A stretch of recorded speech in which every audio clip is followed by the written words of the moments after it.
আমার কপালটা এতটাই খারাপ যে আমার একটা ছাগলের পর ফার্স্টে হয়েছিল একটা ছাগলের, তো এখন দেখতেছি পরপর 4টা ছাগলের বাচ্চার এই সেম কন্ডিশন হয়ে গেছে। তো এই বাচ্চাটা কালকে পর্যন্ত ভালো ছিল, আর আজকেই হঠাৎ করে দেখি এরকম হয়ে গেছে।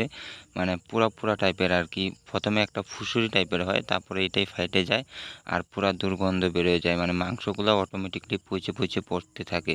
তো জানি না এটা কিসের জন্য হয়েছে। তো আজকে মেডিকেলে গেছিলাম, তো ওইখান থেকে বলল যে এটা বলে ঠিক হয়ে যাবে। তো এই যে দেখো ছাগলগুলোকে বাড়িতে নিয়ে আসলাম, এনে এদেরকে সবাইকে জল দিয়ে দিলাম, আর জল দেওয়ার পরে এরা কত সুন্দর করে জল খাচ্ছে। তবে হ্যাঁ, সব ছাগল যে এরকম তা না, প্রায় আমার 4টা ছাগল এরকম হয়েছে, আর একটা ছাগলের বাচ্চার নার্ভের দোষ হয়ে গেছে। তো ঠাকুর দিলে ওইটা এখন ঠিক আছে, আপাততর জন্য আর কি ঠিক আছে। তো এই যে দেখতেছো বাচ্চাটা, এটা খাওয়ার জন্য, কারণ আমি এইভাবেই ওদেরকে অভ্যাস করছি যে ওরা উঠে উঠে খায় আর কি। তো এই যে দেখতেছো এটা হলো যে বুড়ানি ছাগল, আর এখানে যা আছে সব ছোট বড় মানে সব বাচ্চা ছাগলই আছে। তো এই দেশি ব্ল্যাক বেঙ্গল ছাগল হলো এটা এরকম জাতি ছাগল যে ওদেরকে শুধু ব্ল্যাক বেঙ্গল বলে কথা না, যে কোনো ছাগলকে কখনো খাওয়ায় পেট ভরানো যায় না। আমি সারা দিন চড়াই, আগে তো টাইম টু টাইম চড়াইতাম, কিন্তু এখন 2 দিন ধরে আমি সারাদিন ছাগলগুলোকে মাঠে চড়াই। কিন্তু সারাদিন মাঠে চড়ানোর পরেও দেখতেছি ওদের পেট ভরে না, মানে পেট তো ভরে যায় ওদের কিন্তু মন ভরে না।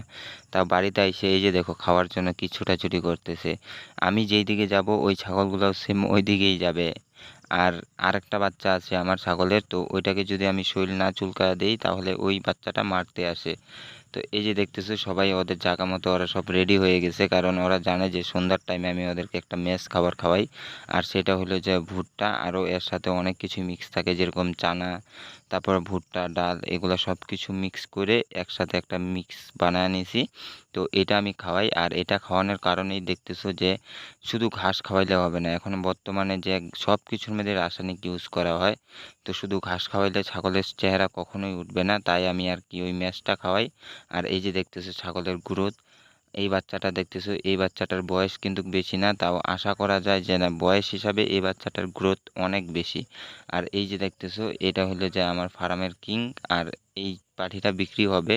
যদি তোমরা কেউ এই পাঠিটা নিতে চাও তাহলে নিচে কমেন্ট করো। এখন অলমোস্ট সব ছাগলকে খাওয়ানো কমপ্লিট হয়ে গেছে, তার কারণ আমি এখন যাব এক জায়গায়, মানে আরেকটা ডাক্তারের কাছে যাব এখন, ওনার সাথে কথা বলতে, যেহেতু আমার ফার্মে এটা গন্ডগোলটা হইতেছে, কিসের জন্য হইতেছে সেটা আমিও বুঝতে পারতেছি না। আর তাই ছাগলগুলোকে সবগুলাকে ঘরে নিয়ে গেলাম। তো এই যে দেখতেছো এখানে 3টা আছে। তো এদেরকে একবার ঢুকানোর সময় একবার বের করার সময় এতটা কষ্ট হয়, তো ফাইনালি ছাগল সব ঘরের ভিতরে চলে আসছে, আর কয়েকটা বাইরে আছে।